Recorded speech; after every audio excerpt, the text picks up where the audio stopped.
नमस्कार, स्वागत है। हर हर महादेव, जय श्री कृष्णा, राधे राधे। दोस्तों, आज उसी क्षण से समाप्त हो जाए उसके जीवन में सुख, समृद्धि और दिव्यता का ऐसा प्रकाश हो जो कभी बुझ ना सके। उसके परिवार को इतना सुख दीजिए कि आने वाली 7 पीढ़ियां भी आपका गुणगान करें। उसकी किस्मत को इतना जागृत कीजिए कि पूरा संसार देखे कि यह कोई साधारण आत्मा नहीं है, यह वह है जिसे स्वयं ईश्वर ने उठाया है। जैसे ही आपने यह प्रार्थना सुनी और मन ही मन 2 शब्द बोले, जय महाकाली, जय शनिदेव, उसी क्षण से आपके चारों ओर ऊर्जा का प्रवाह बदल चुका है। यह कोई कल्पना नहीं, यह अनुभूति है जो आपको जल्द ही दृष्टिगोचर होगी। अब समय है उस रहस्य से पर्दा उठाने का जिसे ब्रह्मांड ने हजारों वर्षों तक छुपा कर रखा था। आज का दिन और उससे जुड़े आने वाले अगले 62 घंटे आपके जीवन की सबसे महत्वपूर्ण घड़ी बनने जा रही है। इस समय जो निर्णय आप लेंगे, जो कदम आप उठाएंगे, वही तय करेंगे कि आप कहां पहुंचेंगे, शिखर पर या फिर उसी अंधकार में लौट जाएंगे जहां से निकलने के लिए वर्षों से संघर्ष कर रहे थे। अब सवाल उठता है, यह बदलाव किस रूप में आएगा? कैसे समझे कि चमत्कार घटित हुआ है? ध्यान दीजिए, आने वाला समय एक साथ 4 दिशाओं से आपके जीवन में घुसने वाला है। पहला दिशा वह है जो सीधे भाग्य का दरवाजा है, जहां से अचानक ऐसा प्रस्ताव या अवसर आएगा जो आपने सोचा तक नहीं था। वो अवसर किसी फोन कॉल के रूप में, किसी अनजान व्यक्ति के संदेश के रूप में या किसी भूले बिसरे रिश्तेदार की मदद से आएगा। और वह एक ऐसा क्षण होगा जब आपकी आंखें भर आएंगी, क्योंकि आपने उसकी कल्पना तो की थी लेकिन यकीन नहीं हुआ था कि वह सच में मिलेगा। दूसरी दिशा है धन और संसाधनों का प्रवाह। जो धन रुक गया था, जो प्रमोशन नहीं मिल रही थी, जो व्यवसाय रुक रुक कर चल रहा था, अब उसमें तेजी आएगी। लेकिन यह तभी होगा जब आप उस अहंकार को छोड़ देंगे जो अब तक आपके मार्ग की सबसे बड़ी रुकावट बना रहा। धन की देवी लक्ष्मी को आकर्षित करने का सबसे बड़ा मंत्र सिर्फ एक है, विनम्रता। जितने नम्र आप होंगे उतना तेजी से लक्ष्मी आपके जीवन में ठहराव लेंगी। तीसरी दिशा है स्वास्थ्य और ऊर्जा।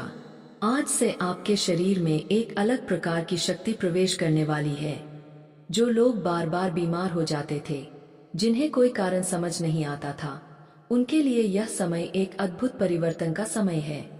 यह वह क्षण है जब आप केवल ठीक नहीं होंगे बल्कि भीतर से ऊर्जा से भर उठेंगे, जैसे किसी ने आपकी आत्मा को स्पर्श कर दिया हो और कह दिया हो, उठो, अब तुम्हें जीवन की नई दौड़ में जीतना है। चौथी दिशा जो सबसे संवेदनशील है, आपका मन, आपकी भावना और आपके रिश्ते। यहाँ आने वाला बदलाव चमत्कारी होगा लेकिन भावनात्मक भी। वो लोग जो कभी आपके दिल से दूर हो गए थे, उनमें से कोई आपके जीवन में फिर से दस्तक देगा। कोई आपके लिए अपनी गलती मानेगा, कोई प्रेम में बंधन पुनः जोड़ना चाहेगा। लेकिन यह निर्णय अब आपके हाथ में होगा, क्षमा करें या आगे बढ़े। पर याद रखिए, अगर आपने दिल छोटा किया, क्रोध में जवाब दिया, तो यह संयोग हाथ से चला जाएगा। अब यहाँ एक सबसे महत्वपूर्ण बात जो शायद ही किसी ने आपसे कभी कही हो, यह चमत्कार आपके जीवन में तभी टिकेगा जब आप अपनी जुबान और सोच पर नियंत्रण रखेंगे। कई बार हमारी ही बातें, हमारा ही व्यवहार वह दरवाजा बंद कर देता है जो ईश्वर खोल चुका होता है। आपको आने वाले बेहतर घंटों में विशेष ध्यान रखना है कि आप किसी की बुराई ना करें, चाहे वह आपका शत्रु ही क्यों ना हो। बिना वजह किसी से वाद विवाद में ना उलझें। क्रोध से पहले 10 बार गिने और अगर माफ कर सकते हैं तो माफ कर दें। माता पिता, बुजुर्गों और गुरु के चरण स्पर्श करें क्योंकि वही मूल है। और सबसे महत्वपूर्ण, सुबह उठते ही माता लक्ष्मी और शनिदेव का नाम लें। कुछ भी अच्छा मिले या बुरा, बस एक बात कहें, जो भी हो रहा है प्रभु की योजना है और वह हमेशा मेरे लिए शुभ होगी। याद रखिए, ईश्वर आपके भाग्य को पलट सकता है लेकिन आपके स्वभाव को नहीं। इसलिए भाग्य के साथ चरित्र को भी जागृत करना अनिवार्य है। लेकिन जैसा कि सदियों से कहा गया है, हर चमत्कार से पहले एक अंतिम परीक्षा आती है। यह परीक्षा किसी प्रतियोगिता की नहीं बल्कि आपके आंतरिक स्वभाव, आपके कर्म, आपके व्यवहार और आपकी वाणी की होती है। कई बार लोग कहते हैं, हमने तो सब कुछ किया फिर भी किस्मत नहीं बदली। लेकिन वे यह नहीं जानते कि कुछ अदृश्य बाधाएं होती है जो हमारे कर्मों और भाग्य के बीच एक अदृश्य दीवार बनाकर खड़ी रहती है। आज उसी रहस्य से पर्दा उठाया जाएगा। अब बात करते हैं उन 7 गुप्त कारणों की जिनके कारण आपका भाग्य अब तक अपने चरम पर नहीं पहुंच पाया। पहला कारण, शब्दों की कठोरता। आपने अनजाने में, कभी गुस्से में, कभी मजाक में किसी के दिल को ठेस पहुंचाई है। हो सकता है वह व्यक्ति कुछ ना बोला हो, लेकिन उसका दिल टूट गया हो। यही टूटन आपकी ऊर्जा को नकारात्मक दिशा में खींचती है। आने वाले 72 घंटों में आपको कोशिश करनी है कि किसी भी व्यक्ति के प्रति एक भी कटु शब्द ना निकले। जो निकला है उसके लिए दिल से क्षमा मांग लीजिए, चाहे सामने हो या ना हो। दूसरा कारण, अहंकार का अदृश्य विष। कई बार आपको लगता है कि आप ही सही है, आप सबसे ऊपर है और बाकियों की गलती है। इसी भाव ने आपको सच से दूर किया और उस सरलता से वंचित कर दिया जो ईश्वर को सबसे प्रिय है। याद रखिए, जब आप झुकते हैं तभी ईश्वर उठाते हैं। जो अकड़ता है वह अकेला गिरता है। तीसरा कारण, भूल जाना अपने स्रोत को। आपने उन लोगों को भुला दिया जिन्होंने कभी आपके लिए छोटा सा ही सही पर कोई सहयोग किया था, चाहे माता पिता हो, शिक्षक हो या वह कोई पड़ोसी जिसने किसी जरूरत के समय मदद की थी। आपकी आत्मा तभी जागृत होगी जब आप अपने स्रोत को पहचानेंगे और धन्यवाद कहेंगे। आज ही उन सबको एक मन का प्रणाम भेजें और कहें, आपने जो किया वह मेरे भाग्य का पहला पत्थर था। चौथा कारण, लोभ और तुलना।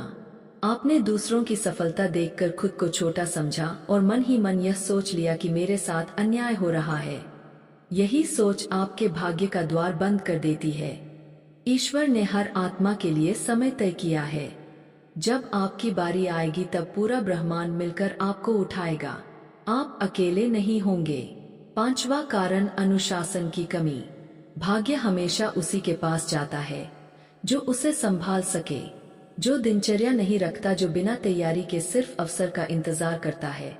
उसके दरवाजे तक सौभाग्य आता तो है, लेकिन लौट जाता है। आने वाले 3 दिन यदि आप अनुशासित रहेंगे, नींद, भोजन, काम और भक्ति में संतुलन रखेंगे तो यह चमत्कार आपके घर स्थायी रूप से टिकेगा। छठा कारण, अंदर की गंदगी। आपके बाहर सब ठीक हो सकता है, लेकिन भीतर द्वेष, ईर्ष्या, पछतावा या आत्महीनता है तो वह आपके कर्मों को अपवित्र बना देती है। हर सुबह और हर रात ध्यान करें। आंखें बंद करके ईश्वर से कहें, जो भी अशुद्धता मेरे भीतर है उसे आज ही जला दीजिए ताकि उस पात्र के योग्य बन सकूं जो आप मुझे देने वाले हैं। सातवां और सबसे खतरनाक कारण, विचारों की अस्थिरता। आपने कई बार ईश्वर से कुछ मांगा, फिर खुद ही उस पर संदेह कर बैठे। यही डावाडोल मन सबसे बड़ा अवरोध बनता है। एक बार जो चाहा उस पर अडिग रहिए। जैसे माँ अपने बच्चे की हर छोटी बात भी समझ जाती है, वैसे ही ईश्वर भी आपकी हर भावना को महसूस करता है। लेकिन अगर आपने ही खुद पर भरोसा नहीं किया तो वह भी चुप हो जाएंगे। अब सवाल उठता है, इन 7 दोषों से मुक्ति कैसे पाएं? उसका उत्तर भी ईश्वर ने बहुत सरल रखा है।